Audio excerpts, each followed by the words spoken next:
عقیل محسن نقوی صاحب کے فرزند، دل کی تسکین بھی ہوتی ہے کہ میں کیا کرنا ہے اور ممبر پر آ کر میں نے کیا کرنا ہے. یہ کیسے سلسلہ شروع ہوا، ذرا بتائیں مجھے. شروع تو حادثاتی طور پہ ہوا، کوئی اس کی پلاننگ نہیں کی گئی تھی، اور اتنے بڑے آدمی کا بیٹا ہونا بہت بڑا مسئلہ ہوتا ہے. اسی فیلڈ میں دوبارہ آ کے انٹروڈیوس ہونا یہ بہت ہی ٹف جاب ہوتی ہے. اب وہ ہمارے بس سے تو باہر تھا کام. وہ اپنے لفظوں کے، اپنے کام کے خود ہی آدم تھے اور خود ہی خاتم تھے. آواز سب سے بیسک مسئلہ ہوتا ہے کسی بڑے آدمی کے بعد کسی آدمی کا اس ممبر پہ آنا یا اس مقام پہ آنے کے لیے. وہ آواز نے تھوڑا بہت ساتھ دے دیا. ششدر ہوں یہ بات کو سوچ کر کہ اتنی ریزمبلنس بھی ہو سکتی ہے. مسکراہٹ تک آپ کے والد فرقان بھائی وہ تو بس قدرت کا سلسلہ ہے اور آپ کی مہربانی، آپ کی عقیدت بہت زیادہ ہے، ورنہ وہ بہت پرنس لوگ تھے، وہ بہت ہائی لیول کے لوگ تھے. لکھنا اس کا کیا سلسلہ ہے؟ لکھنا جہاں تک ہوتا ہے وہ تو آپ کے گھر میں کوئی شاعر ہو، والد ہو، چچا ہو، ماموں ہو، ظاہر ہے بچے اس سے تھوڑا سا اثر لیتے ہیں. وہ جس کو شہر کا ہر شخص جانتا تھا عقیل، وہ اجنبی تھا مگر اپنے بامدر کے لیے. کیا بات ہے. تو انہوں نے کہا کہ اس میں ایک شعر ایڈ کر لو کہ شب فراق کی فریاد کون سنتا ہے، تمام مشق لٹائے گئے سحر کے لیے. جو طرز ممبر پر شاعری کا چل رہا ہے آج، مسدس لکھنے کا ایک خاص پیٹرن، جی یہ شہید محسن نقوی صاحب کا ایجاد کردہ ہے. انہوں نے ہی اس پیٹرن کا آغاز کیا ہے. جتنی گھٹن بڑھتی ہے اتنا انسان زنجیریں توڑنے کی کوشش کرتا ہے. بالکل. ان کو مسائل اتنے درپیش آ گئے تھے کہ ان کو بیک وقت کئی فیلڈز میں برابر محنت کر کے کام کرنا پڑا. جب ان کا مسدسوں کا، نظموں کا سلسلہ ممبر پر چل رہا تھا، کیا آیا اسی وقت ان کا غزلوں کا سلسلہ مشاعروں میں بھی چل رہا تھا؟ مسلسل بالکل الگ سلسلہ ہے. مسلسل چل رہا. پہلی کتاب ان کی بندے قبا ہے. بالکل. دوسری کتاب ان کی برگ صحرا ہے، جس کو شہرت ملی ہے غزلوں کی، جو پہچان بنی، وجہ پہچان جو بنی وہ کتاب برگ صحرا ہے. کمال کی کتاب ہے. اور تیسری کتاب ہی انہوں نے موج ادراک کے نام سے شائع کر دی. اتنا مشکل کام ہے، انسان ایک کیفیت میں رہتا ہے. مثلا اب غزل آپ کہہ رہے ہیں تو مسلسل غزل کی کیفیت میں، اب آپ نوحہ کہہ رہے ہیں تو مسلسل نوحے کی کیفیت میں، منقبت کہہ رہے ہیں مسلسل منقبت کی کیفیت میں. انہوں نے کہا تھا لگتا ہے کہ محسن نقوی نے اپنے لیے 4-5 کمرے بنا رکھے ہیں ذہن میں، جب اس کا دل چاہتا ہے وہ کسی کمرے میں چلا جاتا ہے. کیا بات ہے، کیا بات ہے. اور وہاں اس کا وہ سامان رکھا ہوتا ہے جو دوسرے کمرے میں نہیں ہوتا. کیا بات ہے. وہ نکالتا ہے، باہر لاتا ہے اور وہ دے دیتا ہے ہمیں. اور اس بحر کا کمال یہ تھا کہ یہ جتنی طویل تھی انہوں نے اتنا رواں کر کے لکھی، جتنی رواں تھی اتنی سجا کے لکھی، جتنی سجا کے لکھی اتنی مرصع کی، اور پھر لفظ پتہ نہیں کیسے موتیوں کی طرح چڑھے. دخترے برکے رنجوں مہن بن کے تن ہر بدن میں اجل کی اگن کھول دے، لشکروں کا جگر چیر مستی میں آ زلزلوں کی طرح گھن گھنن کھول دے. کیا بات ہے، کیا بات. دشمنوں کے لہو کی ہر ایک موج میں اپنے ماتھے کی ہر ایک شکن کھول دے. کیا بات. اپنے آدھا کے سر آسماں پر اڑا آب دجلہ میں ان کے کفن کھول دے.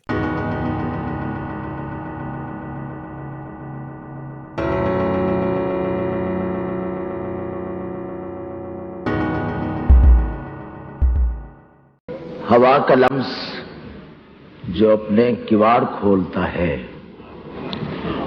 ہوا کا لمس جو اپنے کواڑ کھولتا ہے تو دیر تک میرے گھر کا سکوت بولتا ہے. ہوا کا لمس جو اپنے کواڑ کھولتا ہے تو دیر تک میرے گھر کا سکوت بولتا ہے. ہم ایسے خاک نشین کیا لبھا سکیں گے اسے، ہم ایسے خاک نشین کیا لبھا سکیں گے اسے، وہ اپنا عکس بھی میزان زر میں تولتا ہے. ہم ایسے خاک نشین کیا لبھا سکیں گے اسے، وہ اپنا عکس بھی میزان زر میں تولتا ہے. اسی سے مانگ لو خیرات اپنے خوابوں کی، وہ جاگتی ہوئی آنکھوں میں نیند گھولتا ہے. اسی سے مانگ لو خیرات اپنے خوابوں کی، وہ جاگتی ہوئی آنکھوں میں نیند گھولتا ہے. سنا ہے زلزلے آتے ہیں عرش پر محسن، سنا ہے زلزلے آتے ہیں عرش پر محسن، کہ بے گناہ لہو جب سنا پہ بولتا ہے. السلام علیکم. تحفہ یا علی علیہ الصلوۃ والسلام مدد. دوستو میں ہوں فرقان حیدری اور آپ دیکھ رہے ہیں پھر سے لکھیاتیس. دوستو لکھیاتیس کا نیا ایپیسوڈ اور ایک نیا پوڈ کاسٹ. 11 پوڈ کاسٹ ہو چکے، 11واں پوڈ کاسٹ ہے یہ. بہت بڑا ایک مائل سٹون ہے جو ہم نے پچھلے 4-5 ماہ میں اچیو کیا ہے. گو کہ الگ بات ہے, لوگوں نے مجھے کہا کہ فرقان بھائی آپ کی اسپیڈ بہت سلو ہے, لیکن کیا کروں, اکیلا آدمی ہوں, کتنا کام کر سکتا ہوں, ظاہر ہے ایڈٹ بھی خود کرنا ہے, سب کچھ خود ہی کرنا ہے, تو وقت تو لگتا ہے. ہاں, آپ اسی طرح پیار دیا کیجیے, اسے شیئر کیجیے, اسے لائک کیجیے, سبسکرائب کیجیے اور لوگوں کو بتائیے. تو ظاہر ہے جب اتنا چینل میرا بڑھ جائے گا تو ایک ٹیم بھی رکھ لیں گے. خیر, یہ تو ایک چھوٹا سا مقدمہ تھا. آتے ہیں آج کے پوڈ کاسٹ پہ. دوستو, آغاز کیا ہے موضوع کا محسن نقوی کون, اور یہ موضوع میری توقع سے زیادہ بڑا موضوع ہے. یعنی میں نے سوچا نہیں تھا, جب میں نے اس موضوع کا آغاز کیا تھا, میں نے سوچا نہیں تھا کہ یہ موضوع اتنا وسیع ہوگا کہ مجھے اس کا احاطہ کرنے میں اتنا وقت درکار ہوگا.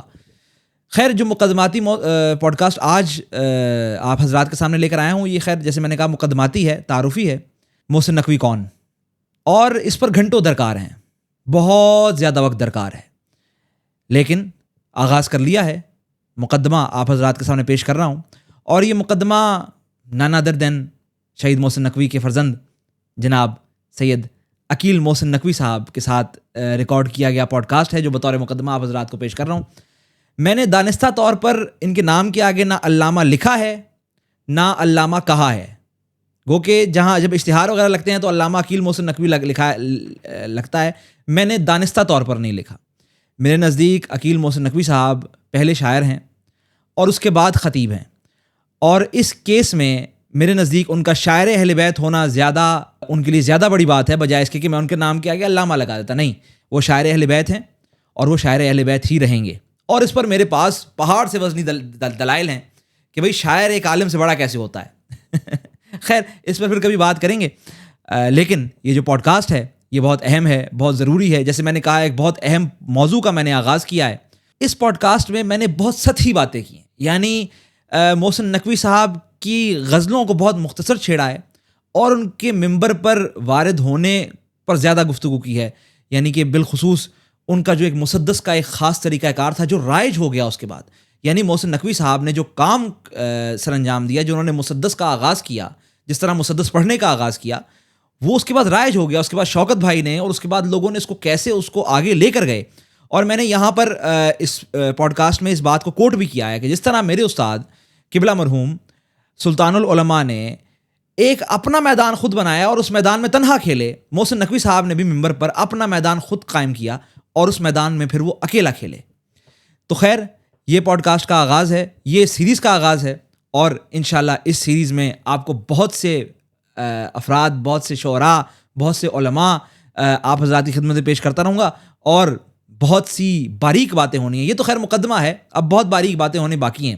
ان کی شاعری کو کھولنا ہے, ان کی غزلوں کو کھولنا ہے, ان کے سلاموں کو کھولنا ہے, ان کے نوحوں کو, ان کی مسدسوں کو, تو بہت کام کرنا باقی ہے.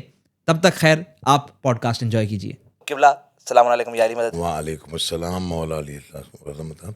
قبلہ, ویسے ہی میں نے آپ کو بتایا نا, یہ بہت فرینک قسم کا یہ ریکارڈنگ میری ہوتی ہے, تو میں مجھے مذاق بھی کبھی کبھار کر لیتا ہوں, آپ برا نہ مانیے گا. قبلہ, سب سے پہلے میں نے عاقل بھائی سے بھی یہ کہا کہ فارمیٹ اس طرح کا ہے کہ تعارفاً تمہیداً روایتی ایک آدھ سوال ہوتا ہے جو کرنا پڑتا ہے. وہ مجھے اچھا نہیں لگتا اور نہ میرے سامعین کو بھی اچھا نہیں لگتا, اور جو میرے مہمان ہیں ان کو بھی اچھا نہیں لگتا. وہ تعارفی کچھ لفظ جملے ہوتے ہیں. اب آپ نے باہر بھی مجھے بتایا, میں چاہتا ہوں کہ آپ ریکارڈ میں بھی بتا دیں تاکہ تھوڑا سا تعارف ہو جائے.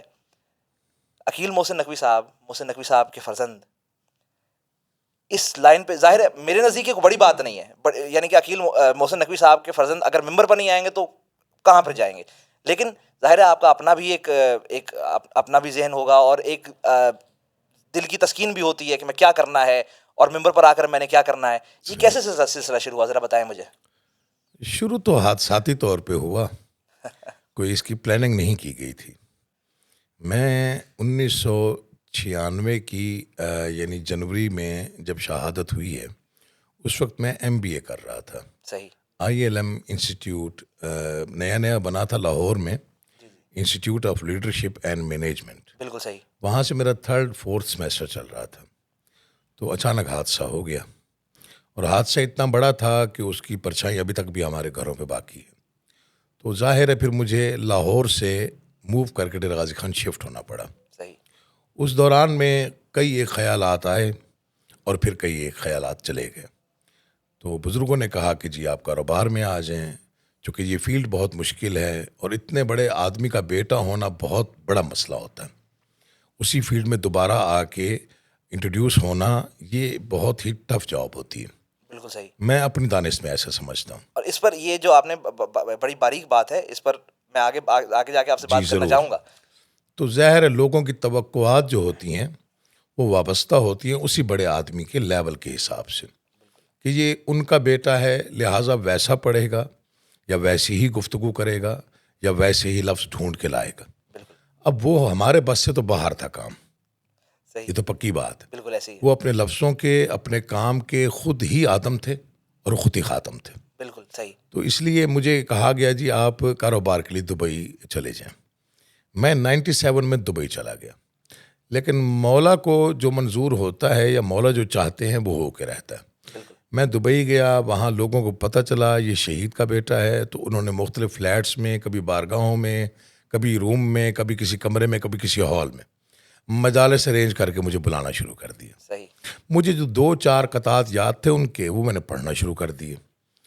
آواز شاید ریزیمبلنس تھی ان کی آواز کے ساتھ، وہ تھوڑی لوگوں کو پسند آ گئی. آواز سب سے بیسک مسئلہ ہوتا ہے کسی بڑے آدمی کے بعد کسی آدمی کا اس ممبر پہ آنا یا اس مقام پہ آنے کے لیے. بالکل صحیح. وہ آواز نے تھوڑا بہت ساتھ دے دیا تو لوگوں نے تھوڑی پذیرائی دے دی. اس کے بعد میں جب بزنس کا سیٹ اپ بنانے کے بعد ان آؤٹ ہونے کے لیے پاکستان واپس آیا تو وہ مجھے یاد ہے 10, 11, 12 اپریل کو ہمارا سالانہ مجالس کا سلسلہ ہوتا ہے ڈیرہ غازی خان. بالکل. وہ آ گیا تھا اپریل میں 10, 11, 12 کو، چونکہ 18 اپریل سے محرم شروع ہو رہے تھے. صحیح. تو مجھے کربلا گام شاہ کے بانیان ڈیرہ غازی خان آئے ہوئے تھے. انہوں نے کہا کہ جی آپ محرم پڑھیں کربلا گام شاہ. تو اتنے بڑے ممبر پہ پڑھنا میرے لیے بہت بڑا مسئلہ تھا. بڑی بحث طویل ہوئی. اس کے بعد اس بات پہ معاملہ ختم ہوا کہ میں 3 مجالس پڑھوں گا، وہ بھی آخر والی 8, 9, 10 محرم کی. صحیح. اختر جمیل کاظمی صاحب اللہ ان کو سلامت رکھے، سیالکوٹ سے ہیں، رتیاں سعیدہ سے ہیں، وہ بانیان میں سے تھے عشرہ محرم کے. تو انہوں نے مجھ سے کہا ٹھیک ہے. وہ آئے لاہور، انہوں نے 30-40 کا پوسٹر نکلوایا اور اس میں صرف میرا نام ڈالا اور نیچے لکھ دیا 9 سے 10 خطاب فرمائیں گے. کیا بات. سید عقیل عباس نقوی صاحب آف ڈیرہ غازی خان. وہ مرتا کیا نہ کرتا جی جان پہ بن گئی.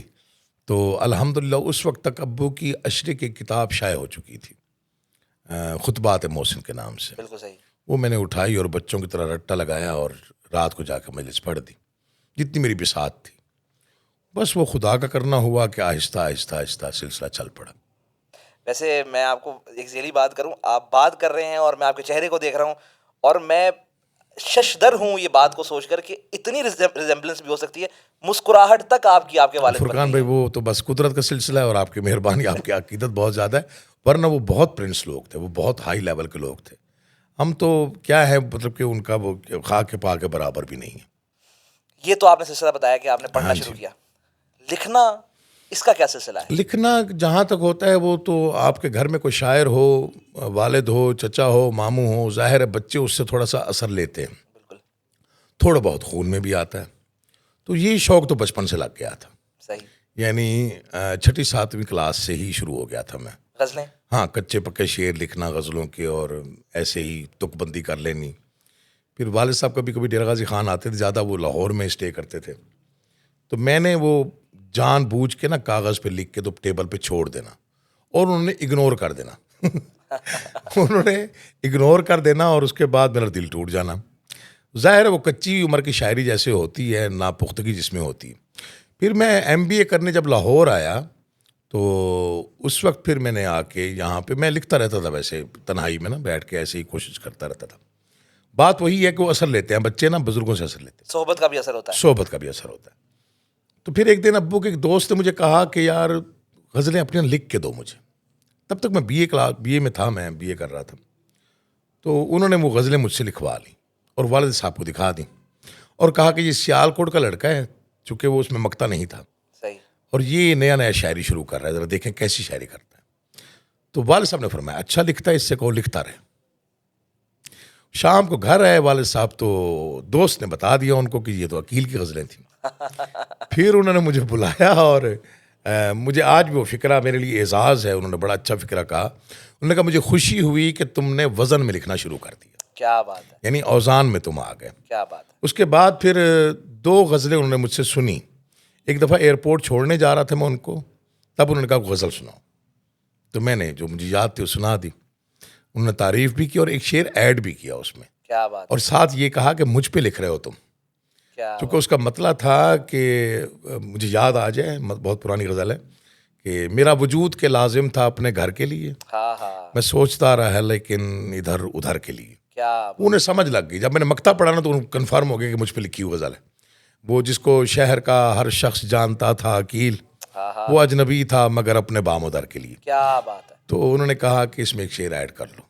پھر انہوں نے اپنا غبار نکالا اس میں کہ شب فراق کی فریاد کون سنتا ہے, تمام مشق لٹائے گئے سحر کے لیے. کیا بات ہے, کیا بات ہے, کیا بات. پھر وہ 2-3 غزلیں انہوں نے اصلاح کی تھیں اور 2-3 غزلیں سنی تھیں مجھ سے. پھر 96 کے بعد ڈیرہ غازی خان کے شعراء چل کے آئے گھر پہ. انہوں نے کہا جی ہمیں پتہ چلا ہے کہ ان کا کوئی بیٹا کبھی کبھار تباہ آزمائی کرتا ہے.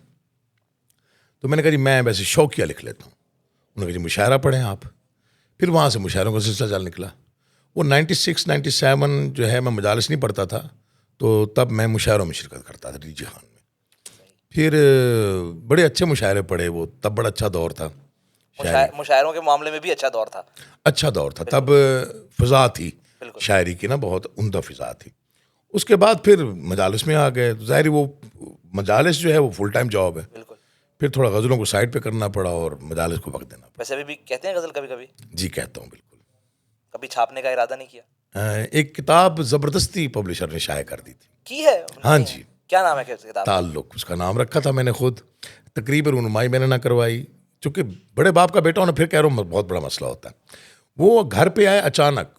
ماورا پبلشر جو خالد شریف صاحب ہے, جی جی بالکل, گھر پہ آئے تو میری ڈائری رکھی ہوئی تھی.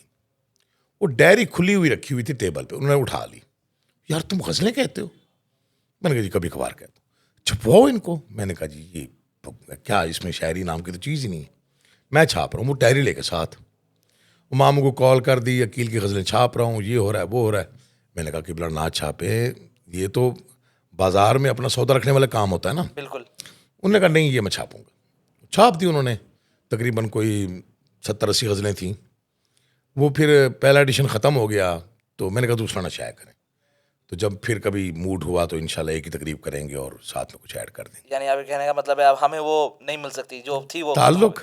جی مل جائے گی آپ کو, وہ تو کوئی مسئلہ نہیں. میرے پاس کوئی 1-2 نسخے پڑے ہوں گے. نہیں ویسے بھی میں ماورا میں خود پتہ کر لوں گا, میرا وہاں پہ تھوڑا وہ تعلق ہے, میں پتہ کر لوں گا وہاں پر. لیکن وہ کسی کام کی نہیں ہے. وہ تو وہ کیا کہتے ہیں, وہ عہد جو ناپختہ عہد ہوتا ہے انسان کا. پھر بھی ہم نکال لیں گے اس میں کام کے اشعار ہم نکال لیں گے, ایسا مسئلہ نہیں. ایک شاعر کا بیٹا اچھا شعر کہتا ہے. وہ بہرحال وہ شاعری میرا شوق تھا, اس میں کوئی شک نہیں ہے. مجھے اچھا لگتا تھا غزل کہنا. عقیل بھائی جی جی, مطالعے کے ظاہر ہے جو شاعر ہے وہ مطالعہ بھی کرتا ہے, مطالعے کے بغیر تو کوئی معاملہ نہیں ہوتا. صحیح ہے. کس شاعر کو والد کے علاوہ کس شاعر کو پسند کیا کرتے تھے اس دور میں؟ اصل جب میں آیا ہوں مطلب کہ 96 کے بعد جب مشاعرے پڑھنا شروع کیے, اسٹڈی کا تب آغاز کیا. اس سے پہلے صرف کتابیں پڑھیں شعراء کی, بالکل, جو بھی اچھا لگ گیا. مطلب کہ ظاہر ہے وہ تب ٹین ایج میں تھے ہم, تو ادم کو پڑھ لینا, ساغر کو پڑھ لینا, فیض صاحب کو پڑھ لینا, فراز صاحب کو پڑھ لینا, پروین شاکر کو پڑھ لینا, اس طرح کے شعراء کو. جان ایلیا تب تک چھپے نہیں تھے. صحیح, تب تک وہ شائع نہیں ہوئے تھے. اس کے بعد پھر یہ ہوا فرقان بھائی کہ جب مشاعرے پڑھنا شروع کیے تو میں نے کہا نہیں اسٹڈی کرنی چاہیے. اس تو پھر ملک میں تقریباً کوئی 4 اچھے پرچے نکلتے تھے سہمائی. بالکل. اس میں ایک فنون ہوتا تھا جو قاسمی صاحب نکالتے تھے, ایک اوراق نکلتا تھا جو ڈاکٹر وزیر آغا صاحب نکالتے تھے, ایک ارتکاز ہوتا تھا, 1-2 اور تھے رسالے. وہ ہم نے پھر بڑے شوق سے خریدنے, سہمائی آتے تھے چونکہ, پھر ان کو مکمل سٹڈی کرنا. اس میں پھر افسانہ کیا, غزل کیا, نظم کیا, نظم کے پہلو کیا, اور پھر تشریحات اور یہ اور وہ سارا کچھ, تنقید بھی, مضامین بھی. انہوں نے بڑا فائدہ دیا اس دور میں. وہ تو واقعی کمال سلسلہ تھا. اور آپ جو بتا رہے ہیں آپ نے تو پورا پھر ادب کا احاطہ کیا, صرف غزل تک یا نظموں تک نہیں. پھر ان کو سٹڈی کیا اور بہت شوق سے کیا, پھر اس سے بہت کچھ حاصل ہوا. اس سے یہ ہوا کہ شاعری کی رفتار تھوڑی سلو ہو گئی, لیکن جو کوالٹی کام ہے وہ نکل. ہاں وہ ہو گیا پھر. اچھا عقیل بھائی, میں نے تو کچھ یہ تک سنا ہے کہ آپ نے کچھ نوحے بھی کہے اور بغیر اپنے مقطع کے کہے. نوحے کا جہاں تک سلسلہ ہے جی, ڈیرہ غازی خان میں چونکہ میرا قیام رہتا تھا زیادہ, اور ہماری ایک ماتمی سنگت تھی یا علی مدد کے نام سے اب بھی ہے, تو تب میں وہاں نوحہ خان ہی تھا. صحیح. مجالس پڑھنے سے پہلے میں نے 10 سال نوحہ خانی کی ہے. صحیح. اور مجھے نوحے سننے کا, ماتم داریاں دیکھنے کا جنون تھا. میں ملتان اور باب صدا کی ماتم داری پہ آتا تھا, میں چکوال پارٹی کو سنتا تھا. نوحہ مجھے بہت اٹریکٹ کرتا تھا. اب بھی کرتا ہے؟ اب بہت زیادہ. پھر یہ ہوا کہ وہ آپس جو لڑکے تھے انہوں نے کہا جی کوئی لکھا کریں آپ نوحہ, غزلیں تو کہتے ہیں. پھر وہ سال میں 1-2 نوحے ان کے کہنے پہ لکھے. ان میں سے ایک نوحہ بہت پاپولر ہو گیا, وہ غربت کی انتہا ہے, نہ سایہ نہ ردا ہے, زہرا تیری لحد پر. وہ بہت پاپولر ہوا اور بہت دور تک گیا, وہ تقریباً پوری دنیا میں پڑھا گیا الحمدللہ. یہ میرے لیے بڑے اعزاز کی بات ہے. اور مقطع بہت کم نوحوں میں لکھا ہے. اس لیے تو مجھے خبر ملی کہ کئی ایسے نوحے ہیں جو بڑے معروف ہیں جنہیں ہم لیکن گائے میں گائے نوحوں پڑھتے کے رہتے شاعر ہیں. نہیں ہوں, یعنی وہ لڑکوں نے مجبور کر لیا, بیٹھ گئے تو پھر کوئی نہ کوئی چیز لکھ لی. اور مناقب, اب جو نظمیں آپ کہتے ہیں, میں زیادہ کام نہیں کر سکا ہوں, ویری سوری, بہت معذرت. مجالس کا جو سلسلہ تھا اس میں ایسا مطلب کہ مجھے بہت ٹائم دینا پڑا اس کو, مجالس کے سلسلے کو. یعنی 2-4 ایسی چیزیں تھیں جنہوں نے مجھے جکڑ لیا تھا. والد صاحب کا شہر اور طلسم اتنا مضبوط تھا کہ وہاں سے تھوڑا سا جدا گانا نظر آنا وہ معجزے سے کم نہیں تھا. ٹھیک ہے حضور. بالکل صحیح. تو وہ اس پورے جو ایک نظام تھا اس میں سے نکل کے یوں ہلکا سا طلوع ہونے کی کوشش کرنا, وہ بھی ناممکن نظر آ رہا تھا. بالکل. پھر میں نے کہا کہ اگر میں بالکل ڈٹو ان کی کاپی کروں گا تو شاید میں کامیاب نہیں ہو پاؤں گا. ان کی شخصیت بہت نفیس تھی, ہماری نہیں ہے. ان کے ہاتھ بہت نفیس تھے, ہمارے نہیں ہیں. ان کا جو اشاراتی گفتگو تھی وہ ان کا اپنا ایک بنایا ہوا سسٹم تھا, ہم سے وہ نہیں ہوتی تھی. پھر میں نے تھوڑا بہت آبدی صاحب کو مکس کیا, عرفان ادر آبدی صاحب کو, اور جو جینون میرا بولنے کا انداز تھا میں اس کو لے کے آیا مجالس میں, اور اسے لوگوں نے بہت لائک کیا. اور رباعیات قطعات لکھتا رہا میں, کچھ منقبت کے بھی اشعار لکھے, 1-2 نظمیں بھی لکھیں. ایک دعا بڑی مشہور ہو گئی پچھلے دنوں, وہ بہت پاپولر ہو گئی. حالانکہ میں نہیں سمجھتا کہ وہ میں نے اتنا زیادہ کشٹ کر کے لکھی ہو, لیکن وہ مولا جہاں مہر لگا دے پھر وہ لگا دے. وہ مجھے پتہ نہیں کہاں سے میسیجز آئے اور لوگوں نے لکھوائیں اور پھر چھپوا کے شائع کروا کے بارگاہوں میں لگائیں, گھروں میں لگائیں. میرے لیے بڑے اعزاز کی بات ہے. عقیل بھائی, اب آپ کے والد شہید پر آتے ہیں, تھوڑی سی میں بات کرنا چاہتا ہوں ان پر. ایک تو بہت سامنے کی بات ہے جی, جو طرز ممبر پر شاعری کا چل رہا ہے آج بھی, مسدس لکھنے کا ایک خاص پیٹرن, جی, یہ شہید محسن نقوی صاحب کا ایجاد کردہ ہے. انہوں نے ہی اس پیٹرن کا آغاز کوئی کیا ہے. شک نہیں. یہ پیٹرن یعنی کہ آپ ظاہر ہے, یعنی میں اس میں ایز این ادبی تجزیہ نگار نہیں بات کرتا, میں آپ کیونکہ ان کے بیٹے بھی ہیں, میں اس حساب سے بھی پوچھتا ہوں, یہ پیٹرن آپ کیا سمجھتے ہیں یہ پیٹرن کے متعلق, کہ یہ ایک بالکل ایک جدید طریقہ کار شاعری, کیونکہ ممبر پر شاعری مرثیوں کے تک ہوتی تھی, یہ کیا کمال ہے اس کے اندر, یہ پیٹرن کے اندر, کہ انہوں نے ایک نئی چیز کا ایجاد کر دیا, ایک نئی صنف ایک قسم کی ایجاد کی. جتنی گھٹن بڑھتی ہے اتنا انسان زنجیریں توڑنے کی کوشش کرتا ہے. بالکل. ان کو مسائل اتنے درپیش آ گئے تھے کہ ان کو بیک وقت کئی فیلڈز میں برابر محنت کر کے کام کرنا پڑا. بالکل. جب والد صاحب نے رباعیات قطعات کا آغاز کیا, وہ ان کا ایم اے کرنے کا دور تھا. بوسٹن روڈ کالج سے ایم اے کر رہے تھے. اصغر ندیم سید صاحب ان کے دوست تھے. ان کے پاس ویسپا اسکوٹر ہوتا تھا اور وہ مجالس ڈھونڈتے تھے اور وہاں پہ جا کے وہ قطعات پڑھتے تھے. بعض اوقات تو اسٹیج سیکرٹری کو پیسے دے کے پڑھتے تھے. کیا بات ہے, یہ آپ نئی بات بتا رہے ہیں, ہمیں یہ بات نہیں پتا تھی. یہ انہوں نے خود مجھے بتائی ہوئی باتیں کہ 10 روپے دیے اس کو کہ بھائی مجھے 2 رباعیات پڑھنے دو. رباعی اتنی اچھی پڑھ دی کہ لوگوں نے کہا بار بار پڑھو, تو انہوں نے کہا جی مجھے تو اس نے دیے ہی 5 منٹ یا 2 منٹ دیے. پھر لوگوں نے وہیں پیسے دینے, تب رواج تھا ممبر پہ پیسے دینے کا. تو وہاں سے یہ سلسلہ چلا. اس کے بعد جناب ذاکر قمبر صاحب آپ شیخو پورہ, بالکل.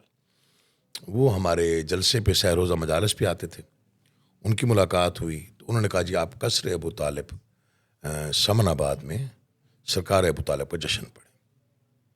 وہ ان کی پہلی انٹری تھی لاہور میں, یہ 70s کی بات کر رہا ہوں آپ. صحیح. وہ وہاں پہ آئے, انہوں نے جب وہاں پہ مسدس پڑھا تو لوٹ لیا سب کچھ انہوں نے. کیا بات ہے. شاعری تو ان پہ عاشق تھی, بالکل. ملکہ تھا ان کو. وہاں سے پھر حضرت زیدی صاحب تک ان کا آواز پہنچی. کیا بات ہے. زیدی صاحب ان کو بیٹا کہہ کے بلاتے تھے. پھر زید صاحب نے کہا جی آپ تو بنے ہی اس کام کے لیے, آپ کہاں تھے. کیا بات. پھر انہوں نے مسدس جب لکھنے اور پڑھنے شروع کیے تب وہ خطبہ نہیں پڑھتے تھے, اردو میں صرف حمد پڑھتے تھے. صحیح. پھر ذاکرین نے کہنا کہ جی ربائی خاں ہیں, شاعروں نے کہنا ذاکر ہے. صحیح. شاعر شاعر نہیں مانتے تھے, ذاکر ذاکر نہیں مانتے تھے, شاعر مانتے تھے. صحیح. اور شاعر ذاکر مانتے تھے, شاعر نہیں مانتے. کیا بات. صحیح. دونوں طرف ان کو بڑی محنت کر کے لوہا منوانا پڑا. پھر انہوں نے مصائب کی طرف رجوع کیا. تب مصائب کی کتابیں اردو میں ابھی شائع نہیں ہوئی تھیں, وہ بہت بعد میں شائع ہوئیں, مالی و سبتین اور ریاض القدس. جی بالکل. وہ جب اردو میں ٹرانسلیٹ ہو گئیں تو پھر ان کو بہت فائدہ پہنچا. اچھا عقیل بھائی, ہم دیکھتے ہیں شہید محسن نقوی صاحب کی زندگی میں ایک مجازی ادب اور ایک رسائی ادب کا اتنا حسین امتزاج ہے کہ انہوں نے دونوں ہی فیلڈز کو برابر کے پیرائے میں رکھا ہے. میں آپ سے یہ پوچھنا چاہتا ہوں, اس میں میں تھوڑی سی تاریخ بھی جاننا چاہتا ہوں کیونکہ ہم اس بات سے واقف نہیں ہیں. جب ان کا مسدسوں کا نظموں کا سلسلہ ممبر پر چل رہا تھا, کیا آیا اسی وقت ان کا غزلوں کا سلسلہ مشاعروں میں بھی چل رہا تھا؟ مسلسل بالکل الگ سلسلہ ہے. مسلسل چل رہا تھا. پہلی کتاب ان کی بندے کا با ہے, بالکل. دوسری کتاب ان کی برگ صحرا ہے جس کو شہرت ملی ہے غزلوں کی, جو پہچان بنی, وجہ پہچان جو بنی وہ کتاب برگ صحرا ہے, کمال کی کتاب ہے. اور تیسری کتاب ہی انہوں نے موج ادراک کے نام سے شائع کر دی, بالکل صحیح. جس میں پنجتن پاک پہ انہوں نے کلام لکھا. اس میں کچھ سلام تھے اور کچھ مسدس تھے, خاص طور پہ 5 ہستیوں پہ مسدس تھے, اور اس کو بڑی شہرت مل گئی. وہ دونوں طرف سے ایک ہی طرح کا کام کر رہے تھے, مسلسل مجالس بھی پڑھ رہے تھے, مسلسل غزلیات بھی لکھ رہے تھے, غزلیں شائع بھی کروا رہے تھے, اور اپنا جو ان کا مذہبی کلام تھا اس کو بھی شائع کروا رہے تھے. پانیان کو اس بات کا اندازہ تھا کہ یہ جو آپ کے ممبر پر پڑھ رہا ہے یہ محسن نقوی ایک بہت بڑا ادب نگار ہے, بہت بڑا ادیب ہے. وہ سراپا ادب تھے سر جی. فرقان بھائی, ہم نے ان کو بغور دیکھا ہے, اور ان کے جانے کے بعد ہمیں اندازہ ہوا کہ وہ کتنی بڑی ہستی تھے. انہوں نے کوئی لمحہ ضائع نہیں کیا. میں آپ کو بالکل حلفاً کہہ سکتا ہوں, میں نے ان کو کبھی دن میں سوتے نہیں دیکھا, میں نے ان کو کبھی رات کو جلدی سوتے نہیں دیکھا, میں نے ان کو زیادہ دیر تک سوتے نہیں دیکھا. جب بھی وہ چاہے رات کو 2 بجے بھی گھر آئیں, وہ اسٹڈی کی ہے انہوں نے, اسٹڈی کرنے کے بعد انہوں نے کام کیا ہے, اور غزل سے یا شاعری سے جدا میں نے ان کو نہیں دیکھا. کیا بات ہے. وہ مسلسل جیسے ایک ڈوبا ہوا آدمی ہوتا ہے شاعری میں, ان کی طبیعت ایسی تھی. اور یہ بہت مشکل کام ہے کیونکہ ہم خود شاعری سے شغف رکھتے ہیں, ہم میں خود بھی کبھی جو ہے وہ یہ تک بندی کر لیتا ہوں کافی, تو وہ اتنا مشکل کام ہے. انسان ایک کیفیت میں رہتا ہے. مثلا اب غزل آپ کہہ رہے ہیں تو مسلسل غزل کی کیفیت میں ہے, اب آپ نوحہ کہہ رہے ہیں تو اب مسلسل نوحے کی کیفیت میں ہے, منقبت کہہ رہے ہیں مسلسل منقبت کی کیفیت میں ہے, تو وہ ایک تسلسل چل جاتا ہے. محسن نقوی صاحب نے اس کو کیسے, میں تو اب خود ہوتے تو میں پوچھتا, لیکن میں آپ سے پوچھ رہا ہوں کہ انہوں نے خود کیسے اس کو بیلنس کیسے کیا کہ ایک طرف وہ نظمیں بھی کہہ رہے ہیں, سلام بھی کہہ رہے ہیں, منقبتیں بھی کہہ رہے ہیں, اور ساتھ غزلیں بھی کہہ رہے ہیں. سنا ہے زلزلے آتے ہیں عرش پر محسن کے بے گناہ لہو, جب سنا پہ بولتا ہے, ایسی بڑی بڑی غزلیں بھی کہہ رہے ہیں. اصل احمد عقیل روبی صاحب نے ایک مقالہ لکھا تھا ان پہ, اس میں انہوں نے اس بات کی طرف اشارہ کیا تھا. انہوں نے کہا تھا لگتا ہے کہ محسن نقوی نے اپنے لیے 4-5 کمرے بنا رکھے ہیں ذہن میں, جب اس کا دل چاہتا ہے وہ کسی کمرے میں چلا جاتا ہے. کیا بات ہے, کیا بات ہے. اور وہاں اس کا وہ سامان رکھا ہوتا ہے جو دوسرے کمرے میں نہیں ہوتا. کیا بات ہے. وہ نکالتا ہے, باہر لاتا ہے, اور وہ دے دیتا ہے ہمیں. کیا بات. غزلوں کا کمرہ علیحدہ بنایا ہوا ہے اس نے, سلام کا علیحدہ بنایا ہوا ہے, منقبت کا علیحدہ بنایا ہوا ہے, رسائیت کا علیحدہ بنایا ہوا ہے, بالکل ایک علیحدہ پورشن بنے ہوئے ہیں اس کے. کیا بات ہے. اور یہ واقعا اور یہ 100% میں آپ کو صحیح بتا رہا ہوں. آفس میں بیٹھے ہوئے ہیں, دوست بیٹھے ہوئے ہیں, غزلیں کہے جا رہے ہیں, کسی کو پتہ ہی نہیں ہے غزل لکھ رہے ہیں. گھر سے نکلے ہیں, باہر محلے دار آئے ہیں, انہوں نے کہا جی ایک نوحہ آیا ہوا ہے اردو کا, اس کے 2-4 شعر لکھ دیں. اسی وقت انہوں نے قلم پکڑا, 2-4 شعر لکھ کے دے دیے, سوچا بھی نہیں. کیا بات ہے. میں آپ کو حلفاً بتا رہا ہوں, سوچتے بھی نہیں تھے, بس قلم شروع کر دیتے تھے کام. کیا بات. بادشاہوں کا اتنا کرم تھا ان پہ, شاعری جو ہے ان کو لگتا ہے جیسے انہوں نے گھول کے پی رکھی تھی. کیا بات ہے. کیا بات ہے. کمال ہے. سر سے پاؤں تک الفاظ ہی الفاظ تھے ان کے پاس. کیا بات ہے. گفتگو میں سلیقہ, لباس میں سلیقہ, لکھنے میں سلیقہ, یعنی ہلکی سی کٹنگ آگے لکھنے میں تو کاغذ پھاڑ کے تو وہ پھینک دیتے تھے. ہائے ہائے ہائے. کیا بات ہے. کٹنگ کے بعد اس کاغذ پہ نہیں لکھتے تھے. میں اس کا گواہ ہوں اور عینی گواہ ہوں.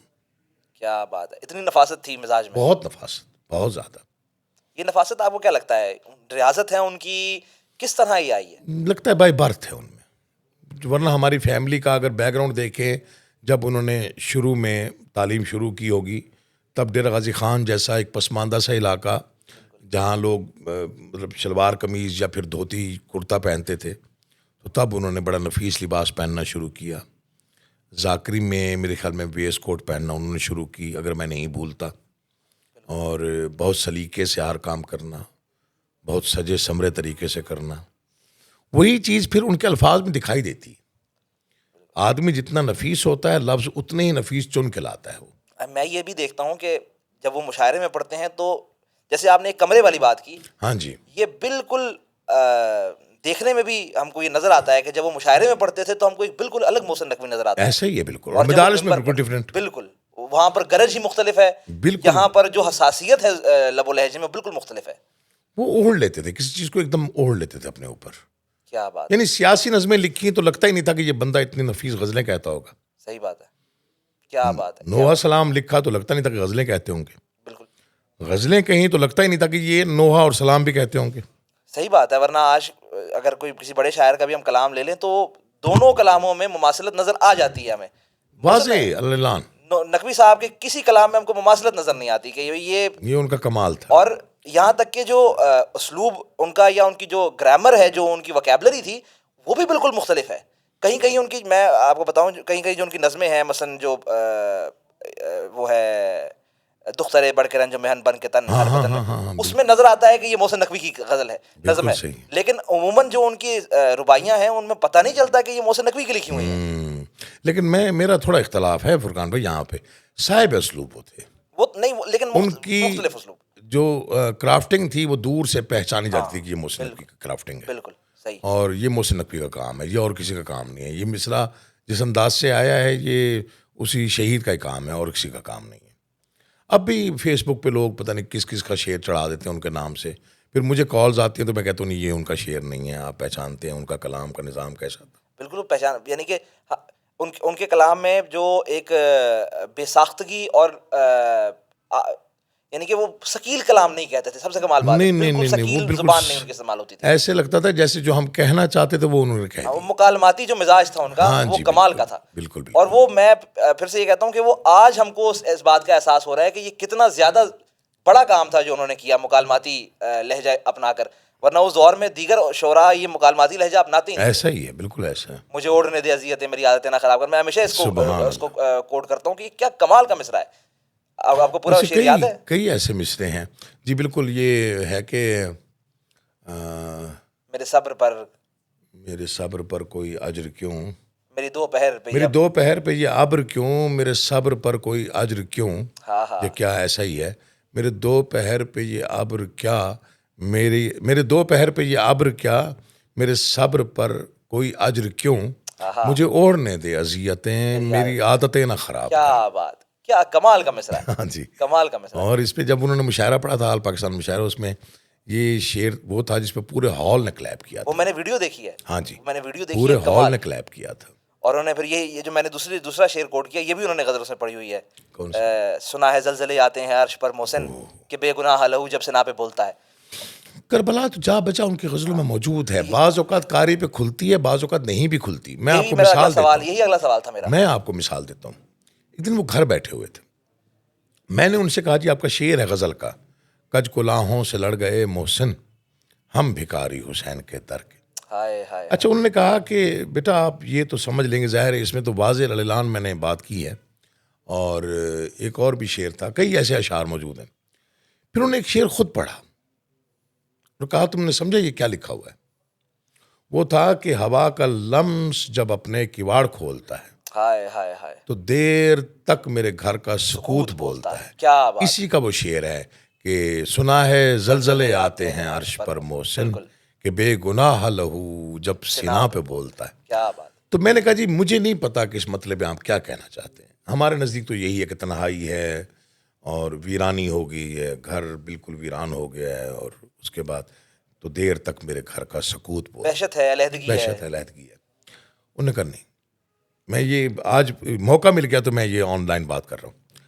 انہوں نے کہا یہ بی بی صغرا سلام اللہ علیہا پہ میں نے شعر لکھا. ہائے ہائے ہائے ہائے, کیا بات ہے, کیا بات. فرقان بھائی آپ اپروچ دیکھیں, ہوا کا لمس جب اپنے کواڑ کھولتا ہے کیا بات ہے تو دیر تک میرے گھر کا سکوت بولتا ہے. کیا بات ہے, کیا بات. اور میرے رونگٹے کھڑے ہو گئے, یقین جانیے آپ.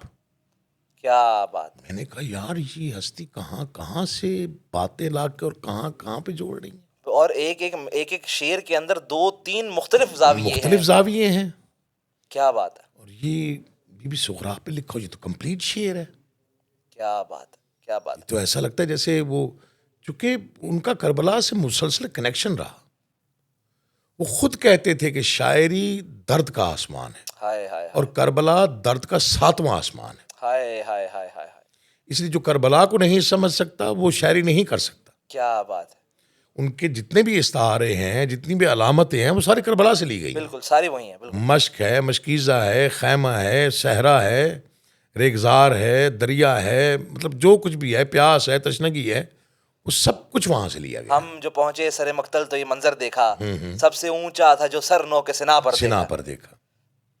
اور اس کے علاوہ یہ کس نے ہم سے لہو کا خراج پھر مانگا, ہائے ہائے ہائے, ابھی تو سوئے تھے مقتل کو سرخرو کر کے. کیا بات ہے, کیا بات ہے, کیا بات ہے. یہ باقاعدگی, یہ پراپر غزل کے شعر ہیں, پراپر غزل کے شعر ہیں. کیا بات. اور دیکھیں کس طرح کربلا بول رہی ہے اندر. ہائے ہائے ہائے ہائے, یہ کس نے ہم سے لہو کا خراج پھر مانگا, ابھی تو سوئے تھے مقتل کو سرخرو کر کے. کیا بات. ہمارے بعد بھی رونق رہے گی مقتل میں, ہمارے بعد بھی رونق رہے گی مقتل میں, ہم اہل دل کو بڑے حوصلوں میں چھوڑا ہے. ہائے ہائے ہائے, کیا بات ہے, کیا بات ہے. کمال کمال. کہاں کہاں انہوں نے جا کے تو نشان. ایسے قبلہ کوئی کسی کا نام نہیں لیتا, بڑا سپیڈی دور ہے یہ. بالکل. اس دور میں آج آپ شعر کہہ لیں اور کل آپ غائب ہیں.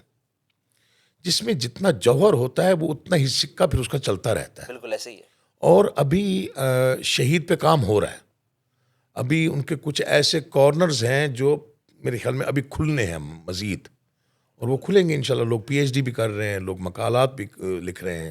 بالخصوص بہت یہ جو سارا کام کربلا والا اینگل ہے, اس پر تو بہت کام ہونا ضروری ہے. جی ہاں, لیکن ان کو عشق تھا امام حسین سے, بہت شدید قسم کا عشق, جس کو جنون کہا جا سکتا ہے. اب مولا حسین پر جو ان کے ویسے بھی کلام ہیں وہ بالکل مختلف کلام ہے. جیسے وہ بڑا معروف نہ پوچھ میرا حسین کیا ہے, معروف مختلف ترین کلام ہے. یعنی غضنفر توسوی صاحب نے اس پہ پورا خمسہ پڑھا ہے. بالکل. یا اشرا پڑھا ہے. بالکل اشرا پڑھا ہے, بلکہ اسی ایک مصرے پر نہ پوچھ میرا حسین. انہوں نے کہا کہ میں نے شہید محسن نقوی صاحب کو کہا کہ یہ خدا داد صلاحیت ہے, یہ عطا ہے آپ کو. اس کے بعد اسی ایک مصرے کو, میں بات کاٹ گیا آپ کی, اسی کے بعد اس ایک مصرے کو کئی پہلوؤں سے لکھا گیا. بالکل ایسے ہی ہے. ابھی بھی کہتے ہو حسین کیا ہے, اس طرح بھی کوئی ردیف آئی. بالکل لوگوں نے میں کیا بتاؤں حسین کیا ہے, یہ بھی ردیف آئی. کراچی میں بھی لکھا گیا, لیکن اس کے مثال نہیں آیا کوئی. تمہیں کہ کیا حسین ہے, تھوڑی سی مختلف کر کے سب کچھ. یہ جو ہے نہ پوچھ میرا حسین کیا ہے, اٹس ٹو مچ کمپلیٹ. بالکل بالکل مکمل کلام ہے. ہاں مکمل کلام ہے. اور پھر اس کلام کے اندر بھی انہوں نے اتنے زاویوں سے بات کی ہے, مثلا حسین داتا, حسین بھگون, کمال ہے. حسین بفرا ہوا سمندر, کیا بات ہے, کیا بات ہے. حسین اجڑے دلوں کے اندر, بہت کمال ہے. اور ہر بند میں انہوں نے ایک نئے زاویے سے بات، نئے زاویے کو پڑھا ہے. کمال. اسی طرح ان کی جو نظم ہے وہ صبا کا سینہ بنے سفینہ ذرا طبیعت رواں دواں ہو، ہائے ہائے ہائے. ہوا میں خوشبو کے دائرے ہوں، خلا میں کرنوں کا سائباں ہو، زمیں زمرد اگل رہی ہو، گلاب گلنار آسماں ہو. کیا بات ہے. اب اس کا اینڈ تھا کہ میں آب کوثر، میں اپنی سوچوں کو آب کوثر میں غسل دے دوں تو امتحان ہو، پڑھوں میں تسبیح فاطمہ جب تو کعبہ فکر میں اذاں ہو. کیا بات. اگر یہ سب کچھ ملے تو مدح شہنشاہ مشرقین لکھوں، حیا کی تختی پہ اپنی پلکوں سے پھر میں لفظ حسین. کیا بات ہے. اچھا یہ بہر بھی ان کی متعارف کرائی ہوئی، یہ پیٹرن بھی ان کا متعارف کرایا ہوا. انہوں نے بہت کچھ کیا اس معاملے میں، تو آپ تھک جائیں گے کہ انہوں نے کون کون سی بہروں کو متعارف کروایا مذہبی کلام میں. کیا بات. جو ڈیمانڈ کر رہا تھا موضوع، اس ڈیمانڈ کے مطابق وہ بہر ڈھونڈ کے لائے. میں کل صاحب آئے ہوئے تھے، رضا صاحب صاحب، تو ہم قبلہ کے متعلق ہی بات کر رہے تھے کہ غضنفر کا کمال یہ ہے، غضنفر نے خطابت کے میدان میں اپنا ایک خلا بنایا جی، اور اس خلا کے اندر پھر وہ خود کھیلا. بالکل ایسا ہی ہے.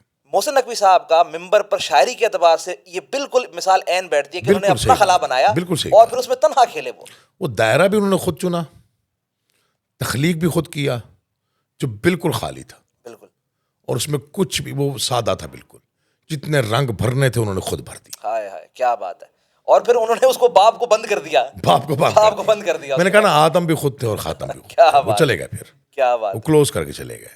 اب یہی پڑھا جائے گا بھائی، اسی کو یہ پڑھنا چاہیے. میں یاد کرتا ہوں کہ دبئی میں ایک، جب انہوں نے اشرا پڑھا 1980 میں، تو وہ بہر کی بات مجھے میرے ذہن میں آپ کی رہ گئی.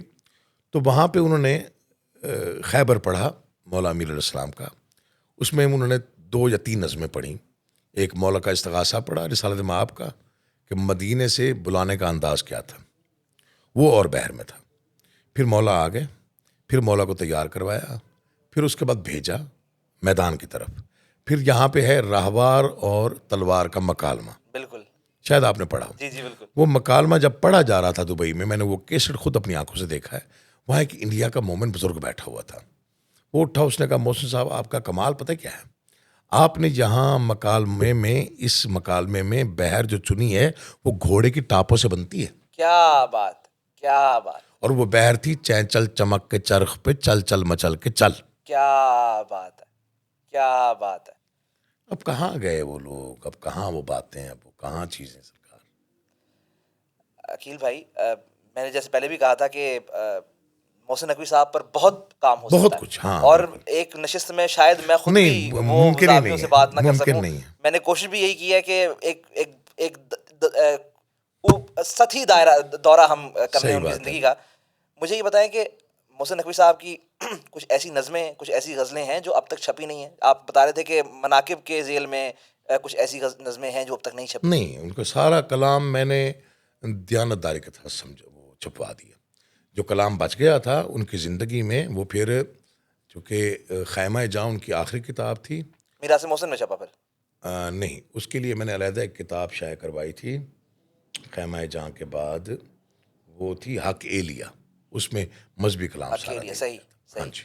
وہ ایک پھر انہوں نے ماورا والوں نے ایک چھاپا نا، وہ 4 کتابوں کا مجموعہ تھا غالباً، جو کلیات انہوں نے چھاپا. اس کا نام غالباً میراث محسن رکھا تھا انہوں نے. بالکل. ماورا والوں نے بہت کام کیا، بہت اچھا کام کیا. خالد شریف صاحب سے دوستی تھی اور بہت پرانا یارانہ تھا ان کے ساتھ، اور روز کی سیٹنگ تھی. انہوں نے بھی پھر بھائی سمجھ کے کام کیا. بلکہ بتا رہے تھے کہ جب ہم برگ صحرا شائع کر رہے تھے تو اس کے بعد پھر ہم نے کہا سرور کس سے بنوائیں. تو پھر وہ ایک بندہ تھا، بڑا اہم بندہ تھا، وہ ٹائم نہیں دے رہا تھا. پھر پتہ نہیں کس طرح سے وہ انہوں نے وہ مشاعرے میں ہی بتایا، تو اس کو کتنے لالچ دیے اور کیا کیا، اور اس کے بعد پھر برگ صحرا کا ٹائٹل بنوایا. جب ہم پہلی بار کتابوں کی اشاعت کی طرف آ رہے تھے، بہت پرانی بات ہے، صاحب کی کتاب چھاپنی تھی ہم نے، علامہ صاحب مرحوم کی، اور قبلہ مرحوم کی مجالس کی کتابیں تھیں. تو سب سے پہلی جو کتاب میرے ہاتھ میں آئی، جو میں نے سیمپل کے طور پر نکالی، یعنی کہ آپ سوچئے جو 1980 میں چھپی ہوئی، 1990 میں چھپی ہوئی کتابیں، ان کا معیار یہ تھا کہ میں 2010 میں وہ کتاب اٹھا کر کہہ رہا تھا یہ اس طرح کتاب چھپنی چاہیے. نہیں تب تو سر ورک سے لے کے پیپر تک اور پیپر سے لے کے چھپائی تک اور چھپائی سے لے کے روشنائی تک کا خیال رکھا جاتا تھا. بالکل صحیح. اور پروف ریڈنگ پتہ نہیں کتنی مرتبہ ہوتی تھی اور اس کے بعد جا کے کتاب شائع ہوتی تھی.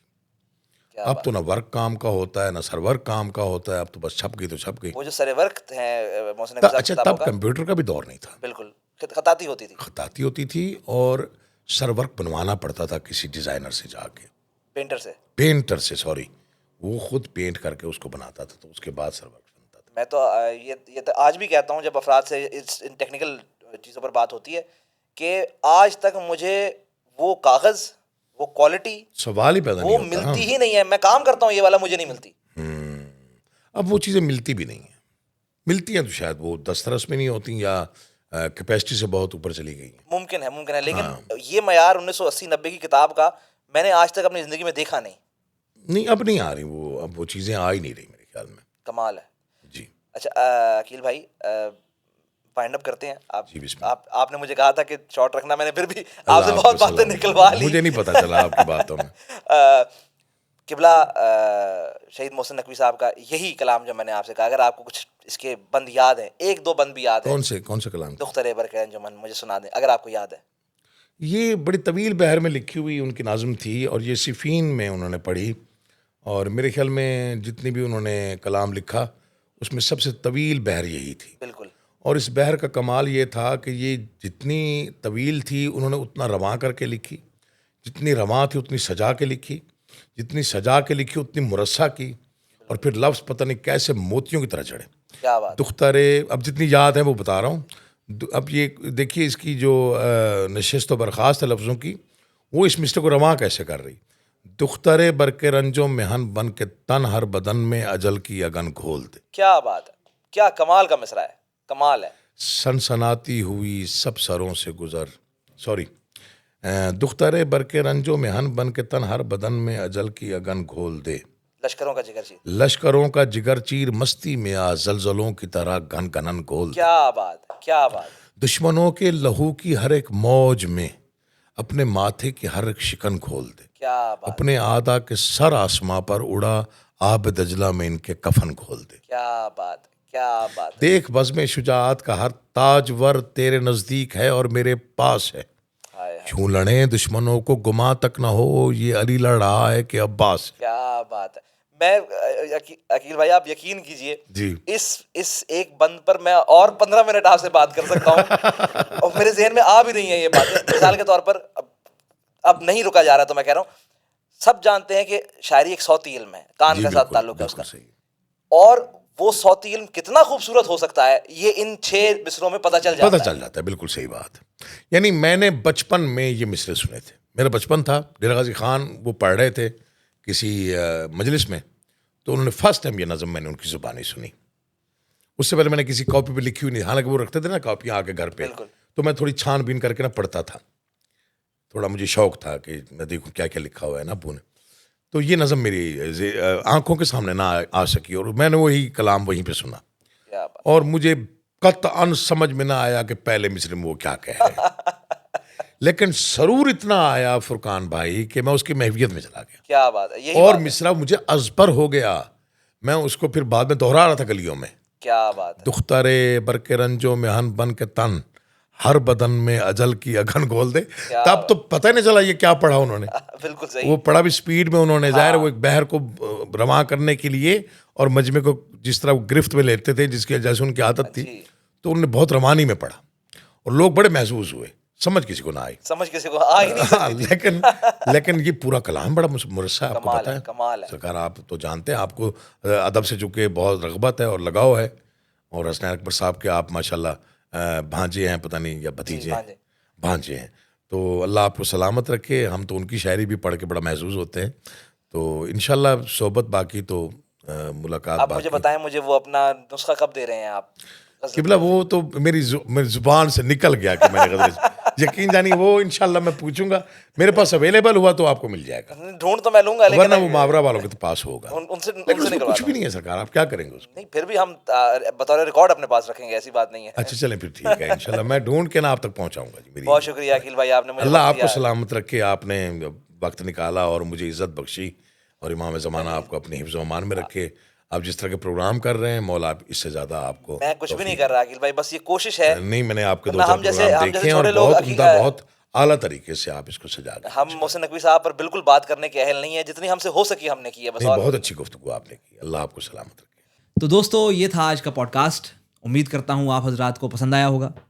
عقیل محسن نقوی بھائی بہت شائب شخصیت ہیں. جب تک میری ان کے ساتھ میسج پر بات ہو رہی تھی بہت شائع تھے, لیکن جیسے ہی وہ گھر کے اندر داخل ہوئے یوں لگتا تھا جیسے ہمارا برسوں پرانا تعلق ہے.